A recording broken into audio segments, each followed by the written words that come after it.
Assalamualaikum warahmatullahi wabarakatuh.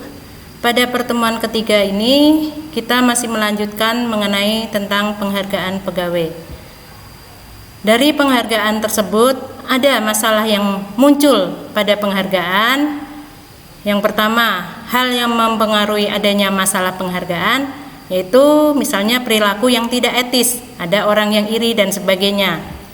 Efek negatif dari semangat bekerja sama, adanya orang-orang yang akhirnya malas bekerja karena belum tentu saya bisa seperti mereka.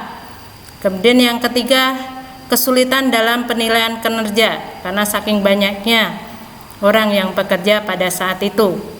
Yang keempat adalah ketidakpuasan pekerja dan stres karena semakin banyaknya pekerjaan akan menimbulkan stres. Yang kelima, potensi penurunan dorongan intrinsik. Yang kedua, tata cara menangani penyalahgunaan penghargaan. Ada pemimpin memberikan peringatan lisan kepada pegawai yang melakukan kesalahan. Itu cara penanganannya. Pertama, ditegur secara lisan. Yang kedua, teguran keras kepada pegawai yang telah melakukan kesalahan yang sama. Yang ketiga, memberi peringatan keras. Keempat, mengurangi tanggung jawab. Kelima, pergantian posisi jabatan atau rolling. Yang kelima, menurunkan pangkat. Yang selanjutnya, penundaan peningkatan gaji atau promosi jabatan. Selanjutnya, pemberhentian kerja. Itu bagi yang fatal akibatnya. Jadi penyalahgunaan tersebut bisa ditangani secara prosedural. Yang ketiga, alternatif norma pemberian penghargaan. Kesesuaian tujuan, keadilan, kesamarataan, kebutuhan. Jadi ada normanya, ada aturannya, sesuai dengan tujuan yang diinginkan, harus adil, bukan karena kedekatan, tapi memang karena prestasi kerja. Kemudian kesamarataan, jadi tiap lini tidak dibeda-bedakan dan disesuaikan dengan kebutuhan yang ada di perusahaan.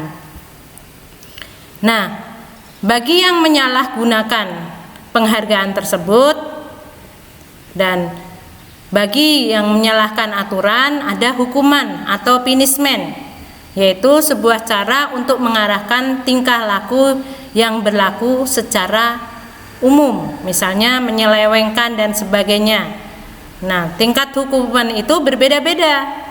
Ada yang sanksi berat, misalnya penurunan jabatan, pembebasan dari jabatan, PHK dengan hormat, dan PHK yang dengan tidak hormat. Itu yang paling fatal.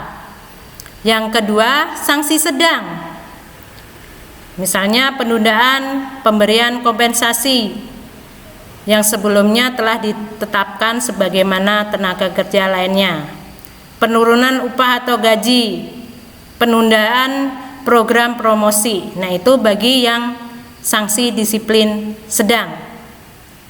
Nah, sanksi ringan, misalnya dengan teguran lisan kepada tenaga kerja yang bersangkutan. Kemudian teguran tertulis. Yang ketiga, pernyataan tidak puas secara tertulis. Nah, itu bagi yang sanksi-sanksi yang diberikan. Nah, untuk pertemuan ketiga ini, tugas kalian itu membuat makalah mengenai sanksi bagi pegawai. Pilihlah salah satu jenis sanksi yang di bawah ini.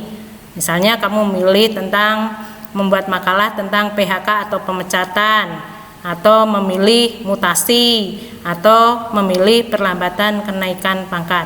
Kalian bikin makalahnya, kalian kumpulkan kepada ketua kelas kalian masing-masing, dan ketua kelas atau ketua kelompok kalian masing-masing itu mengumpulkan kepada wali kelas ataupun ibu. Demikian pertemuan pada hari ini. Mudah-mudahan dapat dikerjakan dengan baik. Akhir kata, wassalamualaikum warahmatullahi wabarakatuh.